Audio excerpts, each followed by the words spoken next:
Hi అండి, అందరికీ నమస్కారం. మీరు ఎంతగా ఆదరిస్తున్న ఫుడ్ ఛానల్ ఫ్యామిలీ వంటికి స్వాగతం. ఈరోజు వీడియోలో నోట్లో వేసుకుంటే వెంటనే కరిగిపోయే గట్టి మైసూర్పాకుని ఎలా తయారు చేసుకోవాలో ఈ వీడియోలో చూపిస్తారండి. రకరకాల మైసూర్పాకులు చేస్తూ ఉంటారు, ఇదొక రకం అండి. ఈ మైసూర్పాకుని ప్రత్యేకత ఏమిటంటే బయట కొంచెం గట్టిగా పొడిపడిలాడుతూ లోపల సాఫ్ట్గా నెయ్యి రుచితో అద్భుతంగా ఉంటుంది. నోట్లో వేసుకుంటే ఈజీగా కరిగిపోతుంది.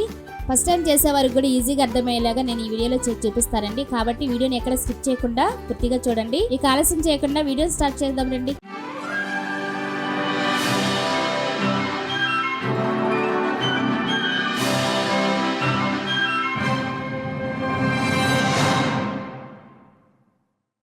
ఇప్పుడు స్టవ్ వెలిగించుకుని ప్యాన్ పెట్టుకుని 1 కప్పు శనగపిండితోనండి మైసూర్పాకు చేసి చూపిస్తాను.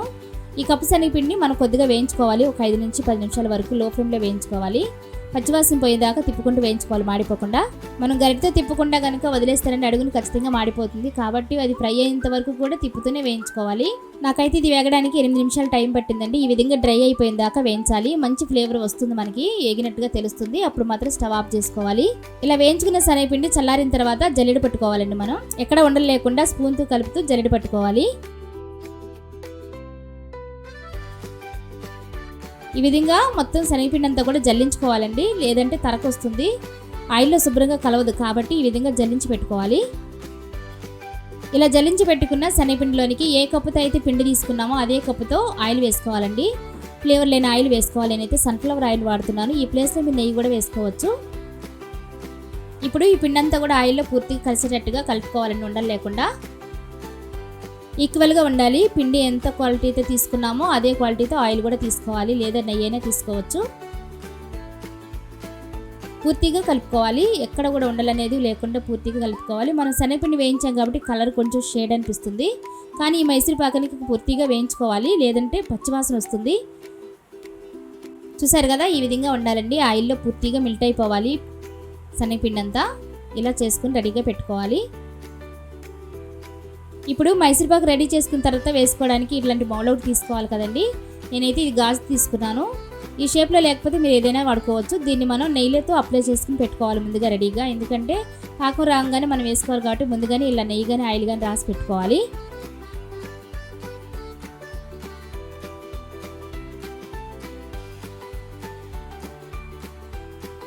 ఇప్పుడు పాకం పట్టుకోవడానికి ప్యాన్ పెట్టుకుని అందులోనికి కప్పు షుగర్ వేసుకున్నానండి. మనం కప్పు పిండి తీసుకున్నాం కాబట్టి కొంచెం వెళ్తుగా షుగర్ వేసాను నేను. లేదా కొంచెం పంచదార ఎక్కువ తినేవాళ్ళు ఉంటే, షుగర్ ఎక్కువ తినేవాళ్ళు ఉంటే కొంచెం ఎక్కువ వేసుకోండి, లేదంటే కొంచెం తగ్గించి వేసుకోవచ్చు. దీనికి 1/2 కప్పు వాటర్ వేసి మరిగించుకోవాలి. ఇప్పుడు దీన్ని ఇందులోనికి 1/2 టీ స్పూన్ కొంచెం యాలకుల పొడి వేసుకుంటే బాగా ఫ్లేవర్ బాగుంటుంది. దీన్ని లో ఫ్లేమ్లో పాకం కొంచెం తీగ పాకం వచ్చేంత వరకు ఉడికించుకోవాలి. ఇప్పుడు షుగర్ అంతా కరిగి పాకం వచ్చిందండి, చూడండి. కొంచెం జిగిరి పాకం వస్తే సరిపోతుంది.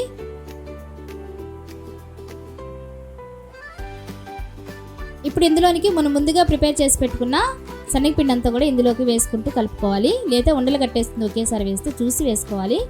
ఇలా కలుపుతూ ఉన్నప్పుడు మనం మొత్తం మిక్స్ అవుతుంది అనమాట పాకంలోనికి ఈ పిండి అంతా. ఇలా వేసి వదిలేయకూడదండి, మనం తిప్పుకుంటూనే ఉండాలి. ఎక్కడ అడుగు పడుతుంది కాబట్టి చూసుకుని తిప్పుకుంటూనే ఉండాలి. ఇలా 2 నిమిషాలు తిప్పుకున్న తర్వాత కొద్దిగా నెయ్యి వేసుకోవాలండి. స్వీట్లో ఎప్పుడు నెయ్యి ఉంటేనే ఆ ఫ్లేవర్ చాలా బాగుంటుంది.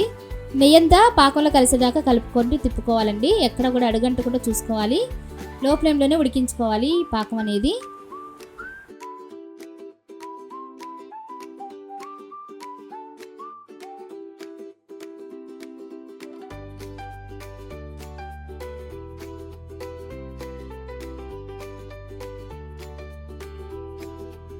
చూసారు కదా, పాకం అంతా కూడా దగ్గర పడుతుంది. ఈ విధంగా తిప్పుకుంటూ ఉండాలి. ప్యాన్ నుంచి సపరేట్ అయిపోతుంది. లేదంటే ఇంకొంచెం ఆయిల్ వేసుకోవచ్చు, నెయ్యి వేసుకోవచ్చు అండి, ఆయిల్ కాదు. ఈ విధంగా ఉడుకుతూ ఉన్నప్పుడు ఎలా ఉడికిందో చెక్ చేసుకోవడానికి ఈ విధంగా ఉండాలండి. మనం చూపిస్తున్నాను చూడండి. ఇలా మనం వేసినప్పుడు ముద్దగా ఉండాలి. అప్పుడు పాకం రెడీగా అయిపోయినట్టే, మైసూర్పాకు రెడీ అయినట్టు అర్థం అండి. ఇలా వచ్చినప్పుడు ఇప్పుడు మనం స్టవ్ ఆఫ్ చేసుకుని మనం ప్రిపేర్ చేసిన మౌల్లోకి వేసేసుకోవచ్చు. చూసారు కదండి, మనం ఉడికించుకున్న మైసూర్పాకు ఇలా లేయర్గా ఉంటేనే పర్ఫెక్ట్గా వచ్చినట్టు. ఎక్కడ కూడా ప్యాన్ కంటుకుపోకుండా వచ్చేస్తుంది చూడండి. అప్పుడు ఆయిల్ పర్ఫెక్ట్గా సరిపోయినట్టండి. అప్పుడే స్మూత్గా ఉంటుంది మనం తినేటప్పుడు. ఇది వేడిగా ఉన్నప్పుడే వేసేయాలి, లేదంటే గట్టిపడిపోతుంది. ఇలా మైసూర్పాకు అంతా వేసేసిన తర్వాత పైన సమానంగా సర్దుకోవాలి. లోపల ఎయిర్ బబుల్స్ ఏమైనా ఉంటే లోపల అంతా కవర్ అయిపోతాయి. కాబట్టి ఇలా ఉంచాలి. ఎక్కడ కూడా ఫ్రిడ్జ్లో కానీ ఫ్యాన్ కింద కానీ పెట్టకుండా రూమ్ టెంపరేచర్లోనే ఆరనివ్వాలి. ఇప్పుడు దీనిపైన మూత పెట్టి ఒక 2 లేదా 3 గంటల సేపు ఆరనివ్వాలి.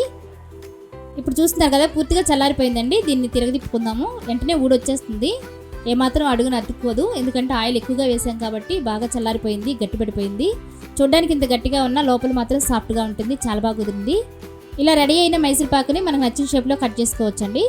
ఇప్పుడు ఒకసారి విరిచి చూపిస్తాను చూడండి ఎంత సాఫ్ట్గా ఉంటుందో లోపల. చూడండి ఏ విధంగా ఉందో, ఎంత స్మూత్నెస్ ఉంది. కానీ టెక్స్చర్తో చాలా బాగా రెడీ అయింది. ఏదైనా స్వీట్ తినాలనిపించినప్పుడు అప్పటికప్పుడు ఈ విధంగా రెడీ చేసి పెట్టుకోవచ్చండి ఇంట్లోనే ఈజీగా. మీరు తప్పకుండా ట్రై చేయండి, చాలా ఈజీగా కుదురుతుంది. అంతేనండి, గట్టి మైసూర్పాకు రెడీ అయిపోయింది. మీరు కూడా తప్పకుండా ట్రై చేయండి. మీరు కూడా ఈ రెసిపీ చేసి ఎలా వచ్చిందో కామెంట్లో తప్పకుండా చెప్పండి. వీడియో నచ్చితే ఒక లైక్ చేయండి, మీ ఫ్యామిలీ మెంబర్స్కి షేర్ చేయండి. ఇలాంటి టేస్టీ రెసిపీల కోసం మా ఛానల్ సబ్స్క్రైబ్ చేయండి. ఇంకో టేస్టీ రెసిపీతో మళ్ళీ మీ ముందుంటాను. అప్పటి వరకు సెలవు. Thank you for watching.